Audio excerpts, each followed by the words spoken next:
नमस्कार, न्यूज 24 देख रहे हैं आप। मैं हूं आपके साथ डॉक्टर मीना शर्मा। वित्त मंत्री निर्मला सीतारमण ऐतिहासिक रिकॉर्ड बनाने जा रही हैं। देश की संसद में वित्त मंत्री के रूप में उनका एक और बजट इंतजार है 1 फरवरी का, और इस 1 फरवरी के बजट में एक और इतिहास जुड़ने जा रहा है।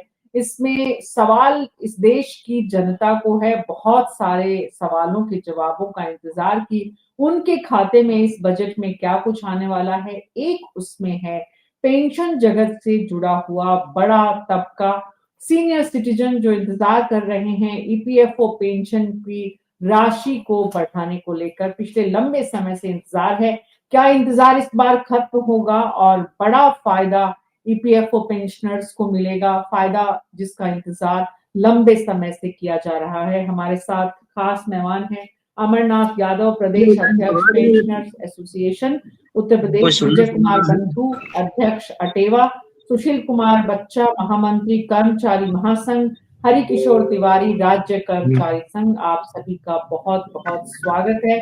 हर महीने कम से कम कितनी ईपीएफओ पेंशन चाहते हैं रिटायर्ड कर्मचारी? अमरनाथ यादव जी, इसी सवाल के साथ आपसे शुरुआत करती हूँ।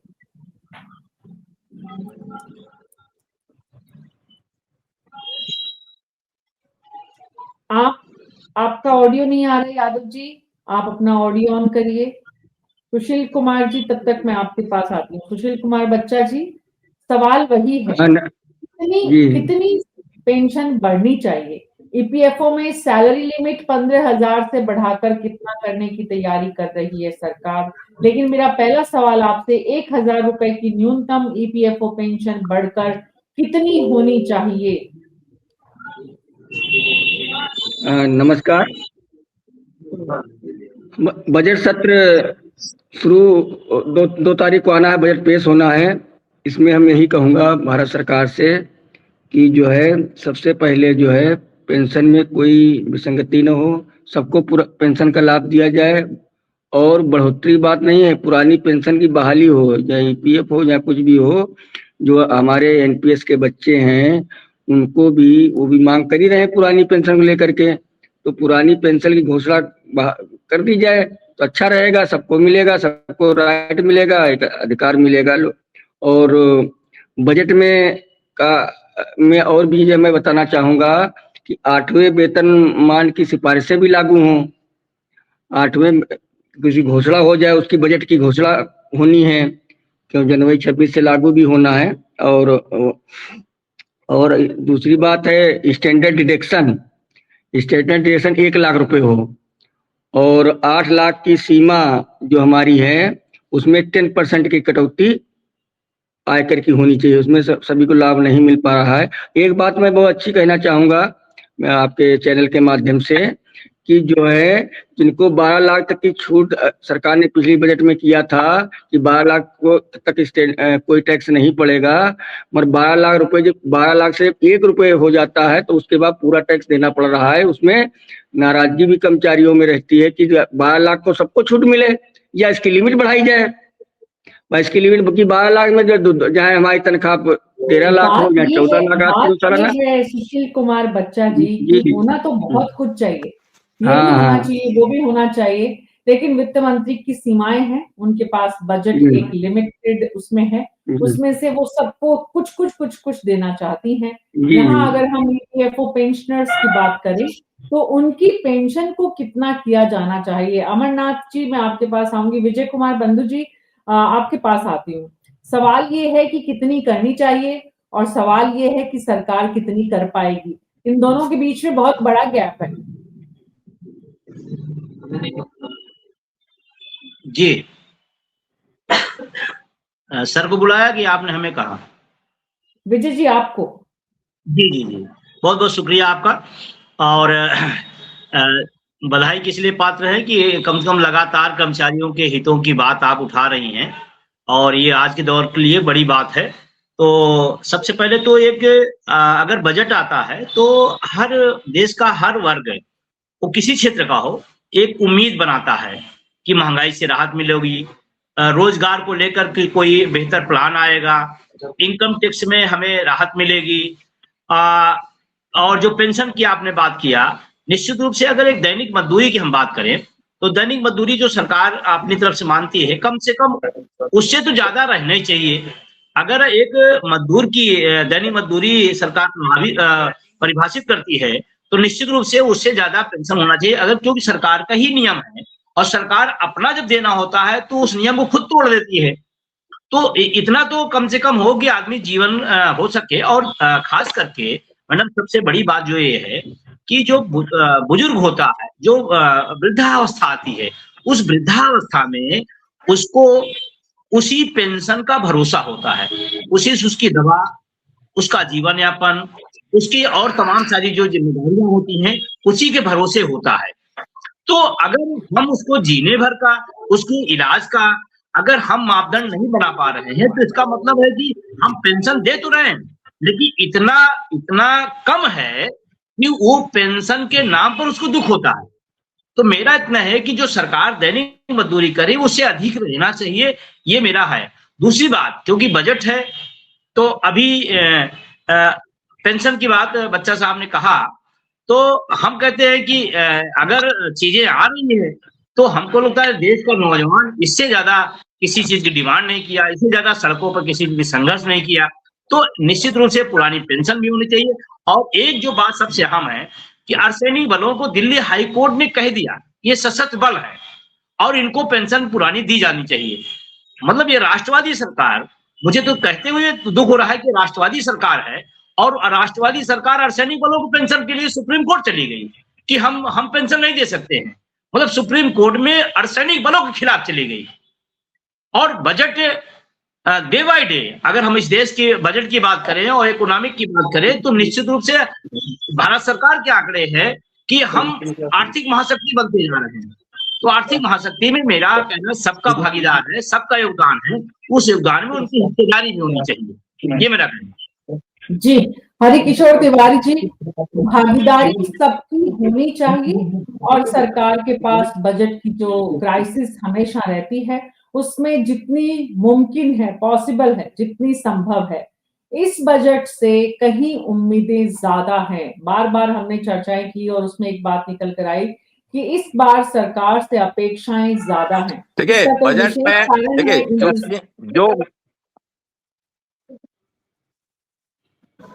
जो उम्मीदें हैं वो हर बजट में रहती हैं, ये बात सही है। लेकिन जो ये भी बात देखने को है, जैसे 2014 की हम बात कर रहे हैं कि जो ईपीएफओ की हम आज जो विषय लेके आए हैं कि ईपीएफओ में कितना बढ़ना चाहिए कितना नहीं बढ़ना चाहिए, उसकी बात अगर हम करें तो 2014 में आपने 1000 का किया था कि भाई 1000 होगा, मिनिमम होगा, और 15,000 उसका वेतन होना चाहिए जिसमें डीए भी होना चाहिए, डीए मिलाकर 15,000 होना चाहिए। 14 में आपने तय किया था। तो 14 के बाद फिर वही बात आती है कि 14 के बाद आज 26 हो गई और 26 में भी बजट आ रहा है, तो हम लोग वही बात कर रहे हैं कि भाई कितना बढ़ना चाहिए कि नहीं बढ़ना चाहिए। और बजट हर साल आया होगा, ऐसा नहीं हर साल नहीं आया होगा। तो इसमें निश्चित रूप से एक ही बात मेरी समझ में आ रही है कि भाई इनके साथ कहीं ना कहीं जाती हो रही है। 1000 रुपए में कुछ भी नहीं हो सकता है। अगर एम्प्लॉय को हम एम्प्लॉय मान रहे हैं तो निश्चित रूप से इसमें हर साल कहीं ना कहीं डीए के साथ क्या होगा क्या नहीं होगा ये मैं नहीं कह सकता, वो पैसा सरकार के पास हो उतना। लेकिन मानवता की दृष्टि से अगर देखा जाए तो निश्चित रूप से हर साल महंगाई अगर बढ़ती है तो निश्चित रूप से सबको अगर मिलता है तो इनका भी बढ़ोतरी उस परसेंटेज में होनी चाहिए। आज 12 साल ये बुनियादी मुद्दे हैं। अगर यहीं पर सरकार नहीं कर पाती है तो फिर बाकी सारी चांद और आसमान में जाने की बातें बेमानी है। ये मानवीय भी है, ये सामाजिक भी है, ये बिल्कुल सही बात है। ये बेकार की बात है कि हमारे पास ये कहना गलत है और हमारे पास पैसा नहीं है। पैसा बहुत है सरकार के पास, तमाम बांटने के लिए पैसा है, तमाम सारा चुनाव आयोग मना करता है, वो सुप्रीम कोर्ट जाता है, अपनी दृष्टि से लोग बांटते हैं और अपनी दृष्टि से उसके बजट। लेकिन जो एसेंशियल है कि भाई एक भाई कैसा लगता है कि 1000 रुपए पेंशन 10-12 सालों से वही फिक्स रहेगी, उसको बढ़ाना चाहिए। और कहीं ना कहीं डीए कुछ भी परसेंटेज है लेकिन उसको डीए के साथ हर साल बढ़ना चाहिए, हम समझते हैं ये है। और दूसरी बात, ये 15,000 की अगर है तो इसको भी बढ़ाना चाहिए। तमाम सारे लोगों का वेतन का इजाफा हुआ है तो प्राइवेट सेक्टर में भी इजाफा हुआ है और प्राइवेट बड़ी मुश्किल से आज यहाँ करते हैं दूसरी जगह करते हैं, वहां छोड़ देते हैं या वहां छुड़ा दिया जाता है या वहां निकाल ट्रांजेक्शन पीरियड में भी पीएफओ उनका गड़बड़ हो जाता है। साल की सर्विस ही बड़ी मुश्किल से हो पाती है। निश्चित रूप ये कि उसकी ये जो 15,000 है उसकी लिमिट भी बढ़ाई जाए, जिससे कि मैक्सिमम लोग उसकी सीमा में आ जाएं, और 1,000 रुपए की जगह पर उसको डीए से बढ़ाकर आज 12 साल बाद जो भी मैक्सिमम हो सकता है उस पे सरकार को ये अमरनाथ यादव जी, 14 से लेकर 26 12 Yes, sir. साल अगर सरकार एक काम को नहीं कर पाई, तो इसमें सरकार के पास बजट का क्राइसिस कारण है या सरकार की इच्छा शक्ति बड़ा कारण है?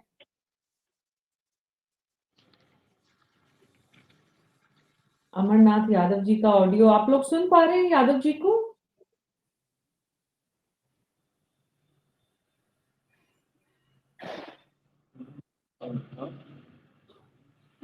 एक बार अमरनाथ नहीं सुन पा रहे, नहीं सुन पा रहे।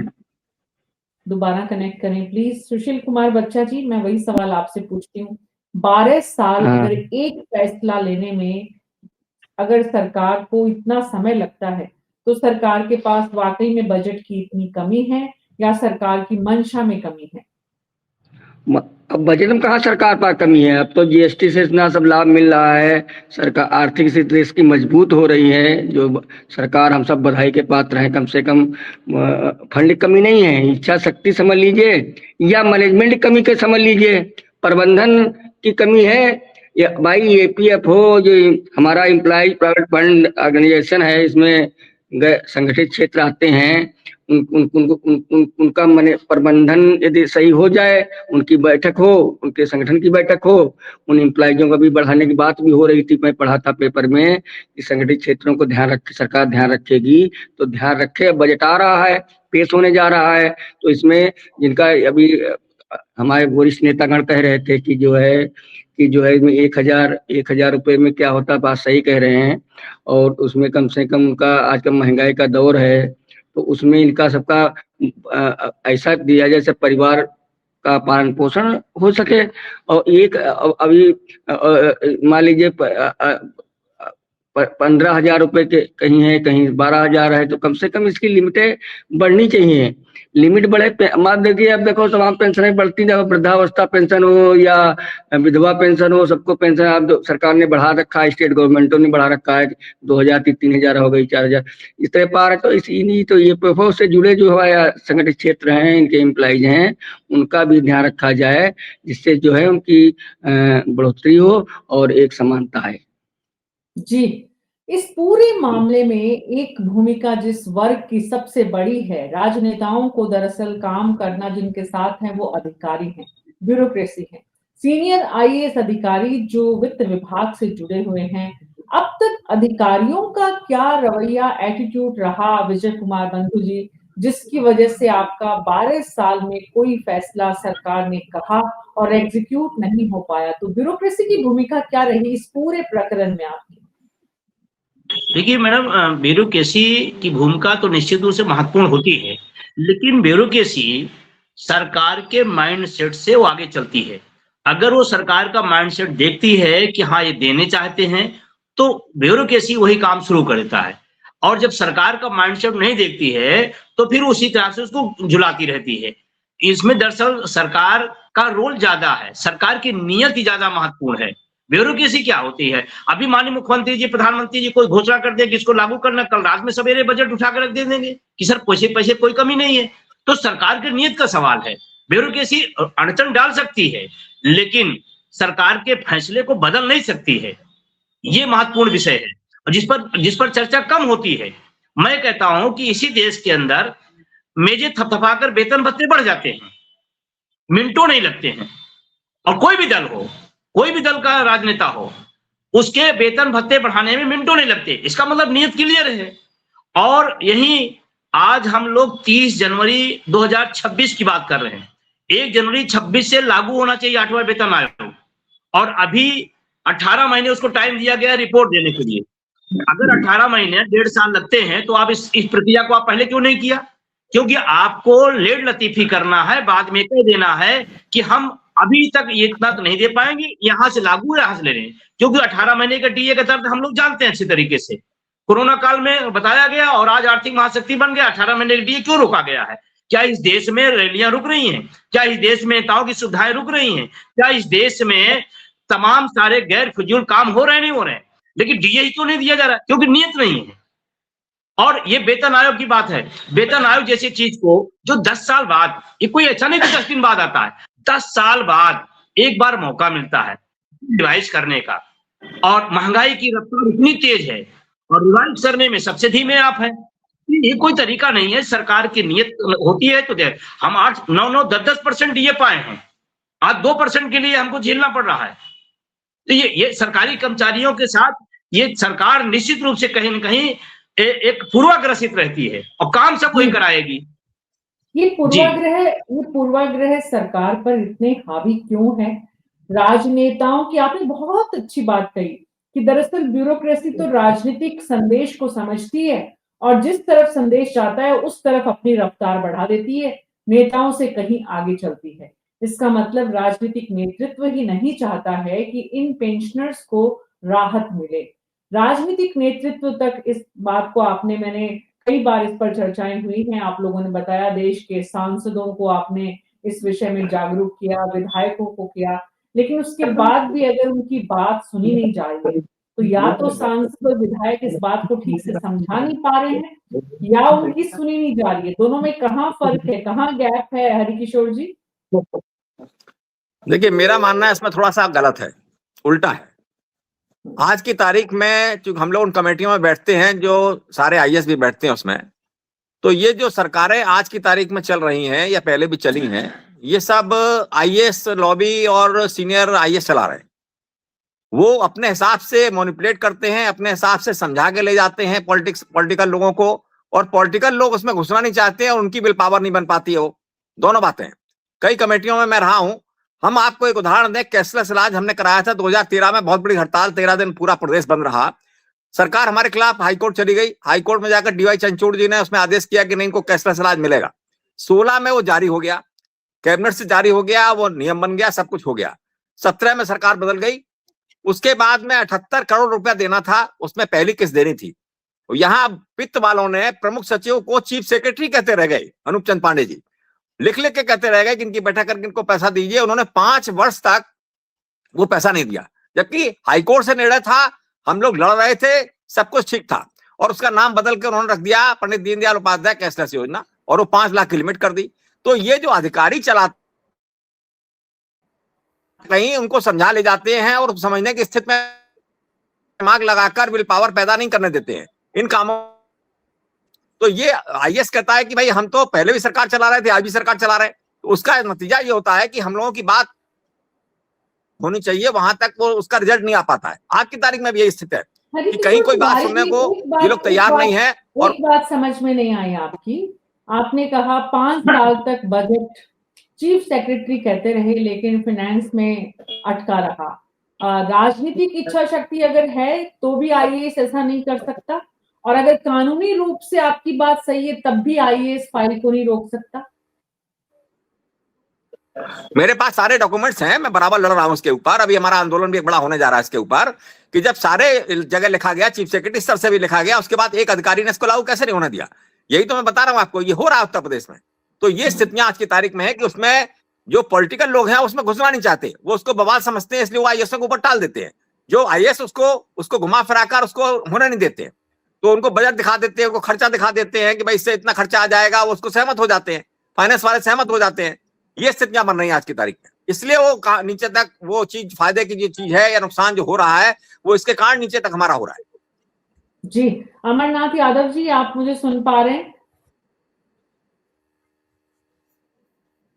अमरनाथ यादव जी को कुछ दरअसल सुन रहे हैं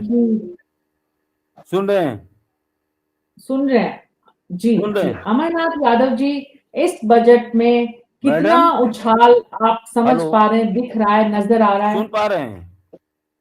इस बजट में पेंशन में कितने प्रतिशत बढ़ोतरी आप उम्मीद कर रहे हैं? हाँ, सुन रहे हैं।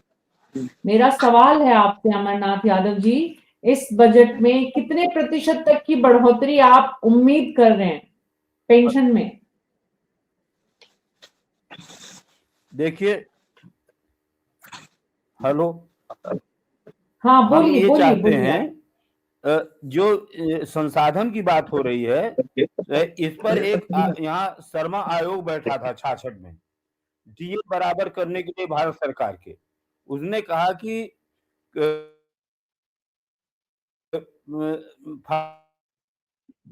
Financial depend on political will, ये फाइनेंस की बहाना कहा गया है। और लंबित वेतन है तो हमारी कटौती साथ साथ हो रही है। लंबित वेतन अगर होता है, पेंशन जो है, ये माननीय उच्चतम न्यायालय ने कहा है लंबित वेतन है, इसके मतलब है कि हमारे वेतन है, तो इनमें संसाधन की बात कहाँ आ गई।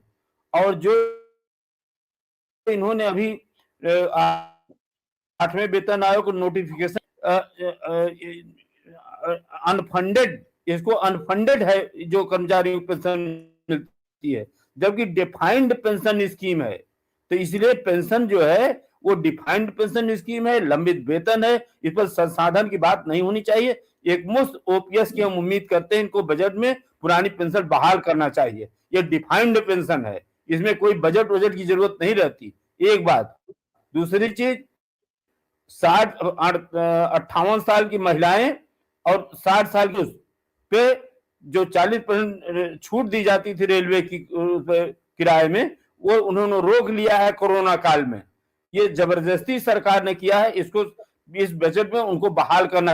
कहते हैं कि बहुत ही हमारे पास जीएसटी हो रही है, मैं इकोनॉमी हमारी देश की बढ़ रही है, पर कैपिटा बढ़ रहा है, लेकिन कर्मचारी के लिए है, इनको चाहिए कि इसको जो है, जो रेलवे में छूट मिलती थी वो दे देना चाहिए। 18 महीने के कर्मचारियों का एरिया, और ये वर्तमान प्रधानमंत्री जी ये कह करके कि हम लोग अनफंडेड बर्डन हैं, वे पेंशन को बर्डन मान रहे हैं, ये बेइज्जत कर रहे हैं कर्मचारियों को, ये बुजुर्गों को ये अपमानित कर रहे हैं। तो हम आपके माध्यम से सरकार से कहना चाहते हैं कि पुरानी पेंशन बहाल कर दें, 18 महीने की जो एरियर लोगों को रोके हुए वो दे दें, और जो रेलवे की छूट वरिष्ठ महिलाओं और वरिष्ठ पुरुषों को मिलती थी वो बहाल कर दें। अब जहां तक उसकी बात, आप हमारे माननीय हरकिशोर जी ने बहुत अच्छी बात कही है कि उसको जो है डीए से जोड़ देना चाहिए।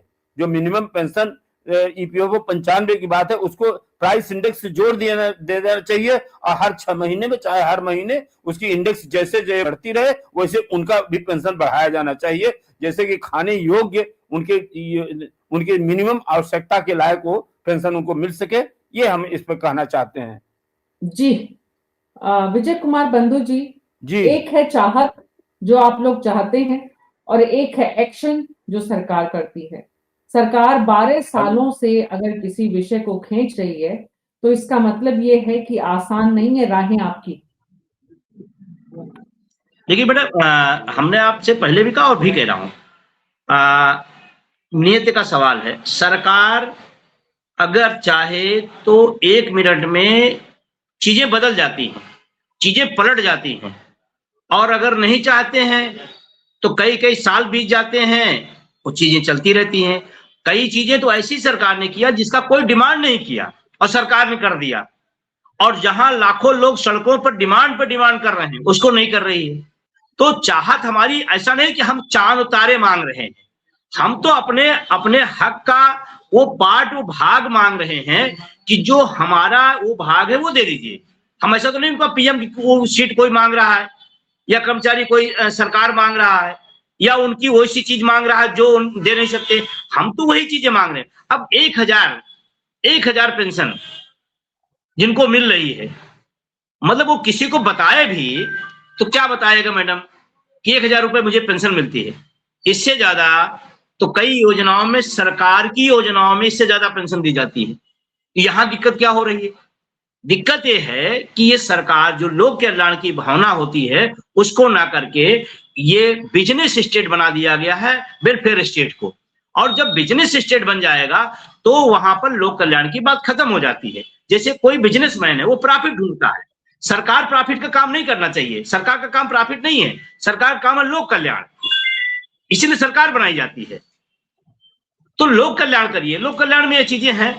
कि भाई आप शिक्षा, चिकित्सा, रोजगार, पुरानी पेंशन, जो लोगों की समस्याएं हैं उनका समाधान, यही तो लोक कल्याण है और क्या है।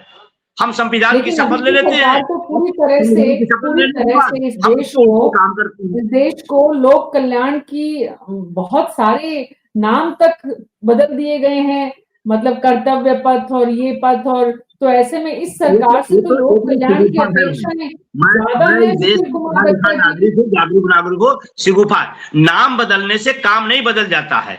किसी का नाम, कोई गरीब है उसका नाम हम धनी राम रख दे, धनी हो जाएगा क्या हो? ऐसा तो नहीं होता। ये तो शिगुफा है, छोड़ते रहो कुछ इधर उधर की चीजें। जो असली मुद्दे हैं, जनवादी सवाल हैं, उन पर डिस्कस हो, उन पर बातचीत हो। जैसे हम आप बात कर रहे हैं, आपके माध्यम से मौका मिला मुद्दों की बात करने का। ये होता है सरकार का काम, कि हमारी समस्या आपके माध्यम से सरकार तक जाए और सरकार उसको जो उचित हो। 1000 पेंशन किसी दृष्टि कहीं उचित नहीं है। 1000 में क्या होगा? तो कम से कम जो उचित है उसको तो मानो। आप अपने वेतन भत्ते तो बढ़ाने बढ़ा लेते हैं। मैं आपसे मैडम कई बार कहा, यही बात को मुझे विवाद भी होता है। राजनेता 4-4 पेंशन लेगा, देश का सैनिक भले भी पेंशन नहीं लेगा, ये कौन सी राष्ट्रवाद की बात होती है? तो आपका जब मामला आएगा तो पैसे कोई समस्या नहीं है। बिल्कुल। जी सुशील कुमार बच्चा जी, बहुत विजय जी की बात में आक्रोश भी है और गुस्सा स्वाभाविक है, लेकिन उसके साथ साथ विडंबना भी है। विडंबना ये है कि आज हमारे सीनियर सिटीजन पिछले लंबे समय से संघर्ष कर रहे हैं और उस संघर्ष का परिणाम उन्हें नहीं मिल रहा है। परिणाम नहीं मिलने के अनेकों कारण हैं, लेकिन एक बड़ा कारण जिसकी वजह से इतनी बड़ी अनदेखी हो रही है वो ये कि वो अब नेपथ्य की तरफ जा रहा है। उसकी आवाज उठाने के लिए उसके बच्चों के पास भी समय नहीं है। इसलिए आपके संगठनों में भी कहीं ना कहीं जितनी ऊर्जा आप लोग भरने की कोशिश कर रहे हैं, उस ऊर्जा को सरकार के कुछ लोगों के द्वारा कहीं खत्म किया जा रहा है। ये भी उतनी बड़ी सच्चाई है।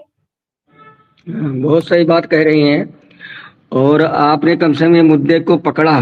बहुत लोग तो बड़े बड़े लोगों बात करते हैं, वो इतने तक पेंशन पा रहे हैं, वो नेता इतने पा रहे हैं, राज कर्मचारी इतने पा रहे हैं। कम से आपने एक गरीब तबके जो ईपीएफओ की मुद्दा उठाया, ये बहुत प्रशंसनीय कार्य है। ये बहुत लोग उठाते नहीं हैं।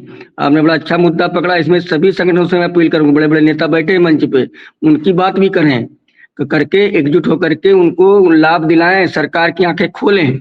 सरकार के प्रबंधन जो वहाँ बैठा हुआ उसकी भी आंखें खोलें, जो अभी आईएएसओं की सबकी बात वही सब प्रबंधन देखते भी हैं, और उसमें इनकी सबकी भागीदारी हो। जो हम लोग नेतागिरी कर रहे हैं, कर्मचारी नेतृत्व कर रहे हैं, तो उन गरीब तबकों की बात भी उठाई जाए। हम लोग तो चलो पूरी ओल्ड पेंशन पा रहे हैं, सब पा रहे हैं, बहुत लोग नई पेंशन नहीं लेना चाहते हैं। भाई सरकार को अभी कुछ देना नहीं होता है, भविष्य में पेंशन मिलती है, इसको कर देना चाहिए। जो सरकारें आएंगी देंगी अपना। हम तो कहते हैं 5-10 साल रहिए, 15 साल, 20 साल, 25 साल, अब आजीवन रहिए, कम से घोषणा करिए। जब कोई रिटायर होगा तो पेंशन मिलेगी। मगर आपने जो मुद्दा ईपीएफओ वाला उठाया है, वो महत्वपूर्ण मुद्दा है। इसकी मैं प्रशंसा भी करता हूँ जवाहर मोहन इंदिरा कर्मचारी महासंघ की ओर से, इसमें सबको संगठित होकर के इनकी बातें माने, इनकी मुद्दा वहां पहुंचाएं। क्योंकि छोटे बहुत लोग बच्चे हैं, बस सही आप अभी कह रही थी कि इनके परिवार में कोई देखने भालने वाला नहीं है, बहुत कम लोग हैं, बहुत वरिष्ठ हो गए हैं, चल फिर नहीं सकते। कम से कम उनकी बातें हम ही लोग पहुंचाएंगे। आप चैनल ने पहुंचाया है इसके, क्योंकि हमारे कल जवाहर भवन में आए थे, ये पाते हुए कर हम कितनी पेंशन मिलती है? अरे 15,000, 1500, 1400। तो उनको मैं सम्मानित भी कल किया हूँ मैंने यहाँ पर। हमने ठीक, हम आपकी बात, अब उन्होंने कई बार माननीय रक्षा मंत्री से मुलाकात भी की, हम भी गए उनके साथ में। तो इन जो नेताओं से बड़े बड़े लोग बैठे जो हैं, इनकी आवाज ये भी तो उठा के वहां ले जाए वहां तक, कि चैनल पे आवाज तो हम भी उठा लेते, आप भी उठा लेते, सब लोग उठा लेते, कम ये बात उन नेताओं तक, उन मैनेजमेंट तक पहुंचाएं। जी सुशील कुमार जी, हम हमारा काम कर रहे हैं, आप अपना काम कर रहे हैं, सरकार अपना काम करे तो बजट में आनंद आ जाए। आप सबको उम्मीद सरकार से है कि वो आपकी पूरा करती है। आप सबका बहुत बहुत शुक्रिया इस चर्चा में शामिल होने के लिए। देश के बजट में इस बार ईपीएफओ पेंशनर्स और ईपीएफओ की सैलरी को लेकर वित्त मंत्री निर्मला सीतारमन क्या कुछ करेगी, इसका असर देश के हर राज्य के उस वर्ग पर पड़ेगा जो इस देश की नींव है, रीढ़ की हड्डी है, बुनियाद है, जिसके दम पर सारा देश चल रहा है। गरीब और निचले तबके के लोगों के लिए आय का जो बहुत बहुत छोटा सा हिस्सा है, उसमें अगर सरकार बजट में कितना सोचती है, इसी पर निर्भर करेगा कि ये लोक कल्याण की कितनी सरकार है। न्यूज़ 24 पर हमारी कोशिश रहती है कि हम ऐसे विषयों पर समाज के साथ बात करें, सरकार तक समाज का पक्ष पहुंचाएं। अब सरकार की जिम्मेदारी है कि वो कितना इस पक्ष को सुनती है और कितना उस पर अमल करती है। न्यूज़ 24 पर अभी मेरे साथ इतना ही। नमस्कार।